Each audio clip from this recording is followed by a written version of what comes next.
Hello everyone, welcome back to the channel. आज के इस वीडियो में हम क्लास 6 का चैप्टर होल नंबर्स इसकी एक्सरसाइज 2.2 का क्वेश्चन नंबर 5, 6 एंड 7 करने वाले हैं। इससे पहले क्वेश्चन नंबर 1 to 4 हम कर चुके हैं, जिसका लिंक मैं डिस्क्रिप्शन में ऐड कर दूंगी, आप वहां से देख सकते हैं। इस वीडियो में हम कंप्लीट क्वेश्चन 5, 6 एंड 7 सॉल्व करेंगे। सो एंड तक वीडियो जरूर देखिएगा एंड अगर आपको पसंद आए तो लाइक, शेयर एंड सब्सक्राइब करना मत भूलिएगा। Whole numbers, class 6, exercise 2.2, question number 5. A taxi driver filled his car petrol tank with 40 liter of petrol on Monday. Taxi driver ने अपनी कार का जो पेट्रोल टैंक है वो फिल किया है 40 लीटर मंडे को। The next day he filled the tank with 50 litre of petrol. अगले दिन उसने अपना टैंक जो है वो फिल किया है 50 लीटर से। If the petrol costs rupees 44 per liter, how much did he spend in all on petrol? अगर पेट्रोल की कॉस्ट 44 रुपीज़ पर लीटर है तो बताओ कि उसने टोटल पेट्रोल पर कितना स्पेंड कर दिया। तो यहाँ पर हमारे पास तीन चीज़ें हैं। एक तो मंडे कितना पेट्रोल फिल किया वो, दूसरा ट्यूसडे कितना पेट्रोल किया फिल वो, एंड तीसरा 1 लीटर पेट्रोल की कॉस्ट क्या है। तो सबसे पहले हम ये तीनों चीज़ें जो गिवन है वो मेंशन कर लेंगे। Petrol field on Monday, Monday को कितना पेट्रोल फिल किया है उसने 40 लीटर। नेक्स्ट है petrol field on Tuesday, next day है तो नेक्स्ट डे है ट्यूसडे, ट्यूसडे को उसने फिल किया है 50 लीटर।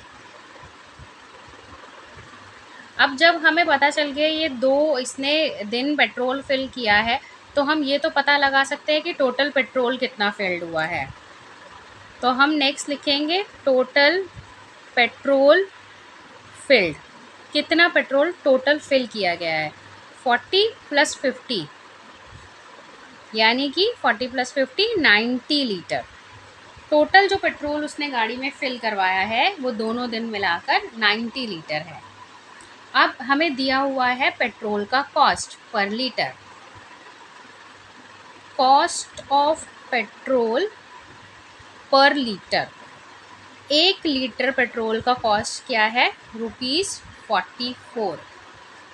अगर 1 लीटर पेट्रोल का कॉस्ट ये है तो हमें बताना है टोटल जो पेट्रोल उसने फिल किया है उसका कॉस्ट क्या होगा। सो अब हम क्या करेंगे, कॉस्ट ऑफ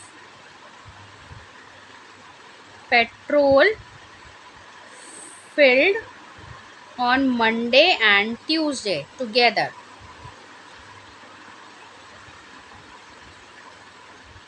मंडे और ट्यूसडे को जो उसने पेट्रोल फिल किया उसका क्या कॉस्ट है। अगर दोनों दिन का पेट्रोल मिलाकर 90 लीटर्स था और 1 लीटर पेट्रोल की कॉस्ट 44 है तो हम डायरेक्टली इन दोनों को मल्टीप्लाई कर देंगे। सो इनको जब हम मल्टीप्लाई कर देंगे तो क्या आएगा, 9 4 ज़ा 36, 3 9 4 ज़ा 36 + 3 हो जाएगा 39 और ये 0 एज इट इज़। सो ये है कॉस्ट, और ये अगर कॉस्ट है तो उसके आगे लगेगा रुपीज़ क्योंकि ये रुपीज़ में था अमाउंट। तो इसका मतलब ये हुआ जो टोटल कॉस्ट है पेट्रोल की, यहाँ पे हम मेंशन कर देते हैं total cost of petrol field on Monday and Tuesday. Monday और ट्यूसडे को जो इसने पेट्रोल फिल किया है उसका जो टोटल कॉस्ट उसे लगा है वो है 3960 rupees. Number 6, a vendor supplies 32 liter of milk to a hotel in the morning and 68 liters of milk in the evening. एक वेंडर है मिल्क का जो कि होटल में मिल्क सप्लाई करता है। सो वो मॉर्निंग में 32 लीटर मिल्क सप्लाई करता है वहाँ पर, एंड इवनिंग में वो जो है 68 लीटर्स मिल्क सप्लाई करता है। If the milk cost ₹15 per litre, अगर मिल्क की कॉस्ट 15 रुपये लीटर है, how much money is due to the vendor per day. हमें बताना है पर डे वेंडर को के ऊपर मतलब वेंडर के लिए कितना रुपीज़ जो है वो ड्यू होगा, यानी कि वेंडर को कितना रुपीज़ पर डे मिलना चाहिए मिल्क का होटल से। सो हमारे पास 3 चीज़ें हैं अगेन, मॉर्निंग में कितना मिल्क जो है वो सप्लाई हुआ, और इवनिंग में कितना मिल्क सप्लाई हुआ, और पर लीटर मिल्क का कॉस्ट कितना है। सबसे पहले हम वही काम करेंगे, हम यहाँ पे निकाल लेंगे कि एक दिन में यानी मॉर्निंग और इवनिंग में टोटल कितना मिल्क सप्लाई हुआ। मिल्क सप्लाइड इन मॉर्निंग में कितना सप्लाई हुआ है, 32 litres. Next, milk supplied in evening में कितना सप्लाई हुआ है, 68 litres. Total milk supplied in a day, एक दिन में टोटल कितना मिल्क सप्लाई हुआ है, 32 + 68। एक दिन में 2 बारी मिल्क सप्लाई हुआ है, एक बारी मॉर्निंग में, एक बारी इवनिंग में। अगर हम इन दोनों को टोटल कर देंगे तो पता चल जाएगा कि पूरे दिन में कितना मिल्क सप्लाई हुआ है। ये हो गया 8 + 2 10, 6 + 1 7, 7 + 3 10। ये हो गया 100 लीटर्स। एक दिन में जो मिल्क सप्लाई हुआ है वो है 100 लीटर। अब यहाँ पे दिया है, if the milk cost ₹15 per litre, how much money is due to the vendor per day. अगर कॉस्ट जो है वो मिल्क की 15 रुपये लीटर है, सबसे पहले ये मेंशन कर देते हैं कॉस्ट क्या है। Cost of milk is equal to ₹15 per litre. एक लीटर की कॉस्ट है 15 रुपये। इसका मतलब क्या हुआ, cost of milk supplied in a day हमें अब निकालना है, जो कि एक दिन में सप्लाई हुआ है। Total cost of milk supplied in a day, एक दिन में जो मिल्क सप्लाई हुआ उसकी कॉस्ट, एक दिन में कितना मिल्क सप्लाई हुआ वो, मल्टीप्लाई एक लीटर का कॉस्ट कितना है वो। इनको मल्टीप्लाई कर देंगे तो ये हो जाएगा 1500 रुपीज़। बिकॉज ये रुपीज़ में है तो आगे रुपीज़ लिखना ज़रूरी है। ये हो गई बात ये कि एक दिन में जो मिल्क सप्लाई हुआ उसका कॉस्ट ये है। बट इसने हमसे जो वर्डिंग पूछी है वो ये है, how much money is due to the vendor per day. दोनों का मतलब सेम ही है, बट हमें इस लैंग्वेज में आंसर देना है कि वेंडर के लिए पर डे कितना मनी ड्यू है। इसका मतलब ये हुआ,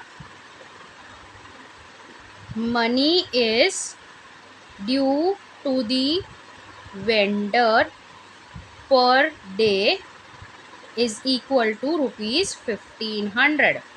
अगर वो एक दिन में 100 litre petrol supply 100 litre milk supply कर रहा है और 15 रुपये लीटर के हिसाब से मिल्क दे रहा है, तो टोटल जो मनी है वो ड्यू होगा 1500 रुपये। Number 7, match the following. अब यहाँ पर हमारे पास कुछ स्टेटमेंट्स दी हुई हैं, ये कुछ क्वेश्चंस हैं, यहाँ पर कुछ स्टेटमेंट्स हैं, हमें मैच करना है कौन सी किससे मैच करती है। हम इनको पढ़ेंगे और फिर हम चेक करेंगे किससे क्या मैच करता है। फर्स्ट है हमारा commutativity under multiplication. Commutativity under multiplication का मतलब क्या होता है, मल्टीप्लिकेशन में हमारी कम्यूटेटिव प्रॉपर्टी हमें ये बताती है कि कोई भी दो या दो से ज़्यादा नंबर जब मल्टीप्लाई किए जाते हैं, उनको मल्टीप्लाई करते वक्त उनकी पोजीशन अगर हम चेंज भी कर दें तो भी उनका आंसर सेम रहता है। फॉर एग्ज़ाम्पल, हम चाहे 2 मल्टीप्लाई बाय 4 करें या 4 मल्टीप्लाई बाय 2 करें, आंसर दोनों का सेम रहेगा, भले ही उनकी पोजीशन चेंज कर दी गई हो। मल्टीप्लिकेशन के अंडर कम्यूटेटिव प्रॉपर्टी का मतलब ये होता है। अब हमें चेक करना है इन तीनों में से वो कहाँ लग रही है। तो ये है हमारा मल्टीप्लिकेशन में नंबर, लेकिन यहाँ पर इसकी पोजीशन चेंज नहीं हो रही है, ये तो नंबर ही डिस्ट्रीब्यूट हो रहा है, तो ये तो नहीं है। नेक्स्ट है हमारा, ये मल्टीप्लिकेशन में है 249 एंड 50, यहाँ पर भी 249 एंड 50 मल्टीप्लिकेशन में है और इनकी पोजीशन चेंज हुई है। इसका मतलब ये हुआ कि यहाँ पर लग रही है हमारी ये कम्यूटेटिविटी अंडर मल्टीप्लिकेशन वाली प्रॉपर्टी। नेक्स्ट है हमारा कम्यूटेटिविटी अंडर एडिशन। एडिशन के अंडर हमारी कम्यूटेटिव प्रॉपर्टी ये कहती है ऐड करते वक्त भी अगर दो या दो से ज़्यादा नंबर्स में हम उनकी पोजीशन चेंज भी कर दें तो भी आंसर सेम रहता है। फॉर एग्जांपल 2+4 करें या 4+2 करें, आंसर सेम रहेगा। सो अब ऐसा यहाँ पर कहाँ यूज़ हो रहा है वो देखना है हमें। तो ये तो एडिशन है ही नहीं, तो ये तो पॉसिबल ही नहीं है। ये है हमारा 80, 2005 एंड 20। सो यहाँ पर भी 80, 2005 एंड 20 है, ऐड हो रहे हैं, पोजीशन चेंज हो रही है, तो ये है हमारी कम्यूटेटिविटी अंडर एडिशन की प्रॉपर्टी। लास्ट वन रह गया, ऑब्वियस है वो यही होगा, बट इसको समझ लेते हैं। ये है distributivity of multiplication over addition. So ये प्रॉपर्टी हमसे क्या कहती है, इसका मतलब ये है कि दो मल्टीप्लिकेशन में जो नंबर है उसमें से एक नंबर को जो है हम एडिशन की फॉर्म में डिस्ट्रीब्यूट कर देते हैं, देन दूसरे नंबर से मल्टीप्लाई करते हैं। वो हम यहाँ से समझते हैं कैसे। ये दो मल्टीप्लिकेशन में थे, हमने क्या किया, इस वाले नंबर को एडिशन की फॉर्म में डिस्ट्रीब्यूट कर दिया। सो 136 है, हमने इसे डिस्ट्रीब्यूट करके क्या लिखा, 6 + 30 + 100। सो ये 136 जो है वो डिस्ट्रीब्यूट हो गया। अब हम फाइनली इससे बाद में मल्टीप्लाई करेंगे। सो ये जो है distributivity of multiplication over addition है। तो ये हमारी जो है प्रॉपर्टी ये मैच करती है इससे। सो ये हो गया इसका आंसर।